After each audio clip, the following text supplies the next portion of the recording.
Gusto ko lang ibahagi at i-share sa inyo mga ka-mindset, no, yung madalas kong nababasang quotes. So sabi nga doon, we must have to be happy for the things that we have while working hard for the things that we want.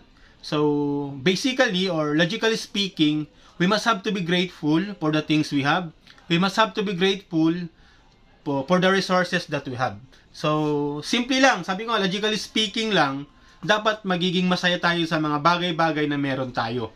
But, of course, dapat nating pagtrabahuan yung mga bagay-bagay na gusto nating makuha, gusto nating marating, at gusto nating makamtan sa mga buhay-buhay natin. Let's say, for example, di ba? Hindi mo naman kailangang mag-umpisa ng magaling agad. Kailangan mo lang mag-umpisa para maging o para gumaling. Di ba? Hindi mo naman kailangan ng anak mayaman ka para makapagtapos ng pag-aaral. Ang kailangan mo lang gawin, sipagan mo lang sa pag-aaral, pagpursigiduhan mo lang, for sure makakatapos at makakatapos ka. Hindi mo rin kailangan maging summa cum laude o magna cum laude para magkaroon ng magandang kinabukasan sa buhay. Well, okay yun kung talagang meron kang ganong titulo, di ba? Meron kang summa or magna cum laude. Walang masama doon.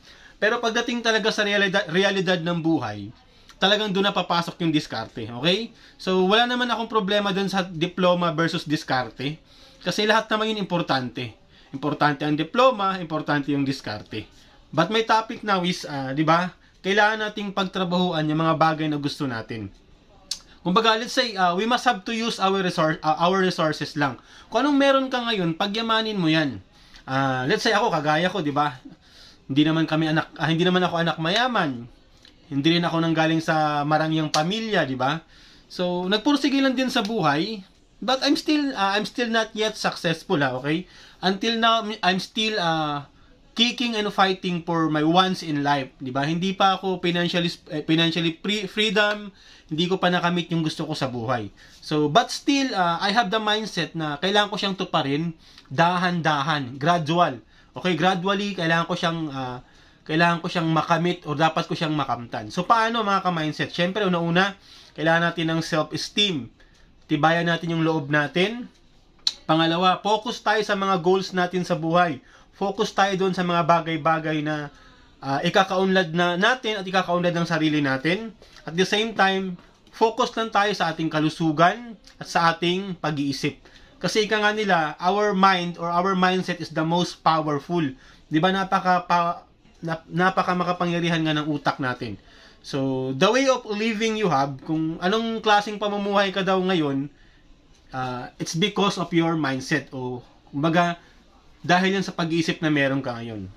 So, my point of view here is, dapat, kailangan nating lumaban, kailangan nating magpursige, huwag tayong mawala ng pag-asa. Lagi nating isipin, kung kaya nila, kaya din natin. Okay? So, sana nakatulong sa inyo mga ka-mindset, no?